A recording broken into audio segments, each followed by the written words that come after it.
Hello, everyone. Welcome to 2D Board Gamers. I'm Dave, And I'm Dirk. and today we're going to do a hero review of Magik. Ooh, magic. So let's take a look at her stats. So she's a 1, 2, 3. She's a Mystic X-Men. You get to play with the top card of your deck face up. Once per phase, you may play the top card of your deck as if it was in your hand, reducing its resource cost by 1.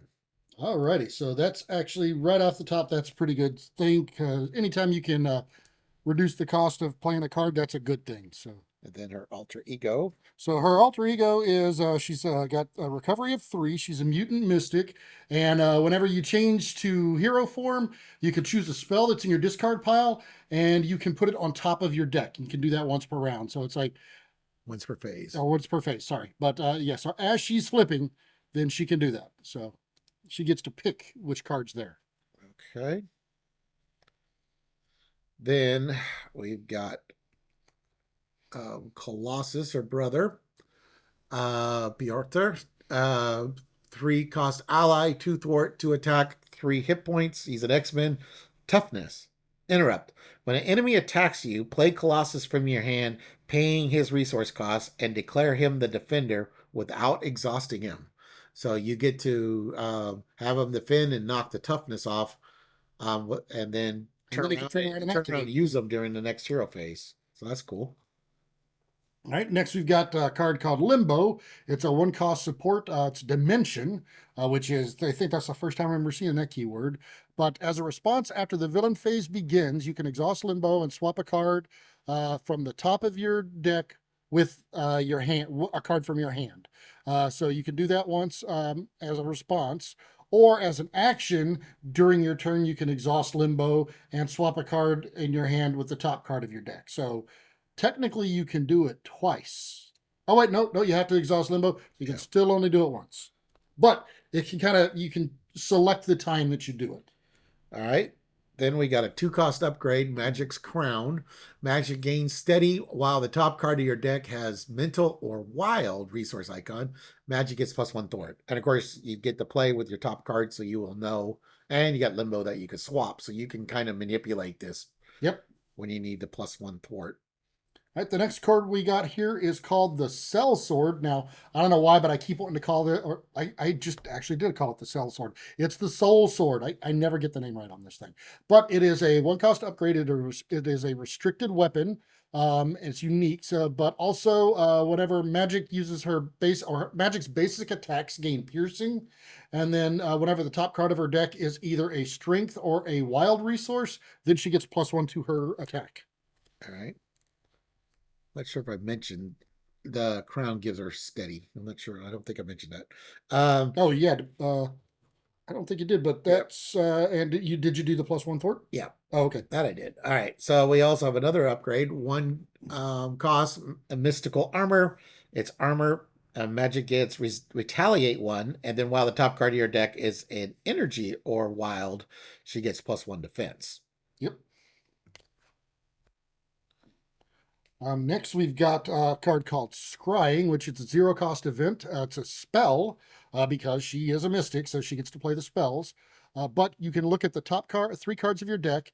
You draw 1 card, you discard 1, and you put the other one back on top of your deck. So this gives you a little bit of control over what's on the top of your deck, as well as drawing a card. All right. Then we've got 3 copies of Stepping Disc. It's a 1 cost event. It's a superpower. Hero action. Ready your hero. Choose a magic card in your discard pile not named Stepping Disc and put it on top of your deck. And like I said, we got 3 copies of that. Hey, oops. Yikes. Whoops. All right, we got 2 copies of a card here called Exorcism. And Exorcism is a 2 cost event. It's a spell again. It's a thwart action. So as a hero action thwart, you can remove 4 threat from a scheme. And if the top card of your deck has either a mental or wild resource icon, you can fuse the villain as well. All right. Then we got 2 copies of Soul Strike. It's a 2 cost event. Attack spell. Hero action attack. Deal 4 damage to an enemy. If the top card of your deck is a strength or a wild resource icon, stun that enemy. Yeah. All right, next we've got a copy of the Magical Barrier. It's a one cost Two event. Oh, copies. two copies of it. Okay. Two copies of it. It's a one cost event. It's a defense spell. And as a hero interrupt, when an enemy initiates an attack against you, you can prevent 3 damage from the attack. And if you have either a energy or a wild resource on top of your deck, you bounce 3 damage back to the villain. So if you've got that in conjunction with her, which one is it? The armor, then you actually can do 4 damage because you've got your retaliate will trigger onto that as well. Yep. All So right. Next, so that was her card. So then we want to talk about some cards that we think will go good with her. So she's a mystic and she likes spells because her alter ego is putting a spell on top of your deck. So she's playing aggression. We've got the magic attack here, which is a one cost event, attack spell. Play only if your identity has the mystic, which she does, max one per deck. Choose an enemy and discard up to 5 cards from the top of your deck. Deal 1 damage to that enemy for each card discarded this way. and of course, being a mystic, you cannot forget one of the favorite cards of mystics, the Sorcerer Supreme. So it is a 2 cost basic upgrade, and it's a title, but you can play it only if you have the mystic, but you get +1 hand size while you're in hero form. So usually it makes your hero and your alter ego hand size the same. Then we got a justice event here, cost 1. Spell thwart. Play only if your identity has the mystic trait, max 1 per deck.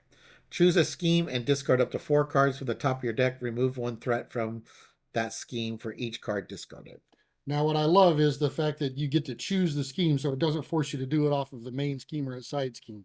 That's pretty nice. But once again, as a mystic here, any self-respecting mystic is going to want to at least take a look at the blood gem, because the blood gem, again, is only a mystic card here. You got a max 1 per deck. It's a 0 cost upgrade, but it's a resource that you can exhaust. You can take 2 damage to generate a wild resource.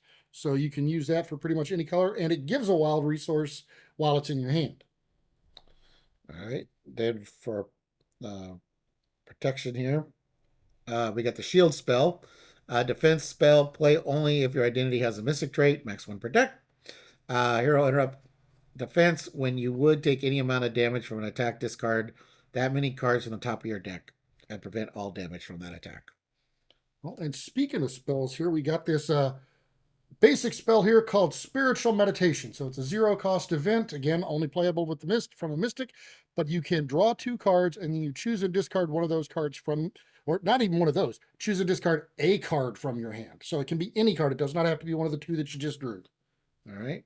For leadership, 2 cost spell, summoning spell, play only if your identity has a mystic trait, max 1 per deck. Discard cards on the top of your deck until you discard an ally. Put that ally into play under your control. All right. Now I've got Legion. He is a 3 cost basic ally. He thwarts for 1. He attacks for 1. He is a psionic ally, and he is an X-Man. But as a response, after Legion uses a basic power, so either his attack or his thwart, then you discard the top of your deck. And if that card's printed resource has an energy, you deal 2 damage. If it's mental, you remove 2 threat. And if it is strength, then you can heal 2 damage from Legion. So with her ability that allows you to actually look at the top card of your deck when she's in hero form, you can know what is going to be there to see if that, and you'll also know whether you want to discard the card or not. But that'll tell you which one of these abilities will trigger if you decide to actually use that. Or you can just hold him if after he's taken a couple of points of damage, you can just hold him until you've got a strength there that you're willing to discard and heal him right back up and keep him out. So we've actually had him out for pretty much an entire game before with her. All right. Well, Dirk thought spiritual meditation was the ultimate basic spell. This is the ultimate basic spell called basic spell. It's a 2 cost event. Spell, play only if your identity has the mystic trait. Hero action, choose 1. You can heal 3 damage from an identity, remove 3 threat from a scheme, or deal 3 damage to an enemy. I love the versatility of that card. That card is so wonderful. And next here, I've got Atlas Bear. Atlas Bear is a 3 cost basic ally, and she's actually become For some of these newer cards coming out, she's become one that I've really started to like because I love her ability here. But she's thwarts for one, she attacks for one, that has 3 hit points. She's part of the posse. She's also Wakanda. But as an action, you can exhaust Atlas Bear, look at the top card of the player deck, and if it's an event, then you can deal 1 damage to her to add that card to your hand. Now, why I specifically wanted to call her out for Magic is because with Atlas Bear, you do have to discard, or not discard her, you do have to exhaust her to use that ability. But since Magic has the top card of the deck revealed, you can see in advance what that card is, so you know whether it's even worth you exhausting her to use that ability. Because if there's no event there, you don't need to exhaust her and you can just use her standard. So it makes one of my favorite newer cards even better. And then, in my opinion, the ultimate ally for Magic is Cosmo. It's a 2-cost ally, 1 thwart, 1 attack, 2 hit points. Interrupt. When Cosmo attacks or thwarts, name a card type and discard the top card of a deck. If that card is the name type, Cosmo does not take consequential damage. So you know what the top card of your deck is. You also know whether it's one you're willing to discard. Exactly. And so Cosmo can conceivably never take damage. Yep. And of course, if you have like 2 or 3 of those out, you got all kinds of options there. So I mean, her ability to look at that top card of her deck is just a phenomenal ability with some of these cards. Makes them so much more powerful. So yeah, I think those are some really good options for her. Okay. Now Dirk mentioned the blood gem, but if you're playing leadership, I would recommend Clarity of Purpose. It costs 1.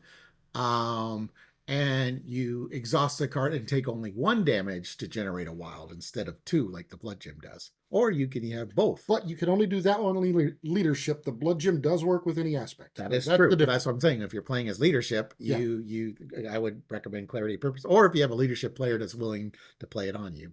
So there's that too. Yeah. Which is a hard thing to do in our group. With some groups, yes. Okay, so that's Magic and some cards that we work. I think she plays well with pretty much any hero, so she doesn't have the Iceman Bishop rivalry thing going. Yeah, I'm not sure there's too many out there that have that quite that level of rivalry going. Yeah, well, Iceman Nightcrawler could be close, but could be close. I don't know if it's quite as bad. Yeah. Okay, so with that, thank you for watching, everyone. Please like and subscribe.